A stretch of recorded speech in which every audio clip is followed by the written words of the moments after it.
Саңғай жетекшісі һәм дирижері Татарстанның атказанган артисткасы Анна Гулишамбарова. Қызыл байрақ. Бу исем хәзер һәр татар кешесенең, алай гына да түгел, Сәйдәш моңын яраткан һәр кемнең тел очында. Мәгърур Идел ярына урнашкан шушы авыл Сәйдәшне шатлыклы вакытларында да, тормышының кыен чакларында да үзенең назлы кочагына сыендырган аңа иҗат рухын биргән. Салих Сәйдәшев татар театры өчен төрле вакытларда куелган 60-тан артык спектакльгә көй яза. Шулар арасында аеруча күренекле урын алып торган спектакль данлыклы Зәңгәр шәл музыкаль драмасы. Қызыл байракта традицион рәвештә яңгырап килгән әсәрләрнең берсе ул Зәңгәр шәл драмасының музыкасы һәм беренче чиратта Булат җыры.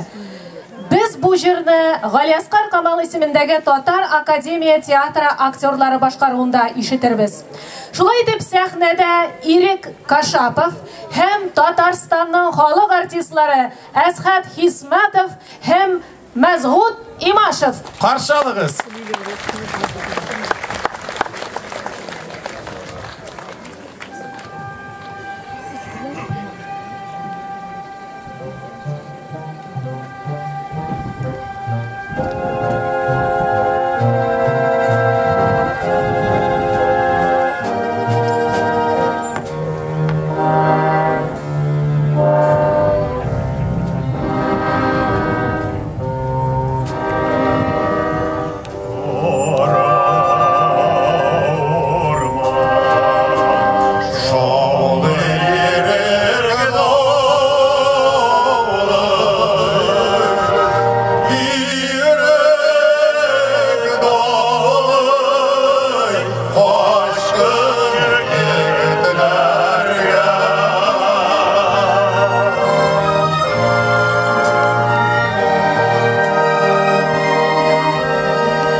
Şehirlerde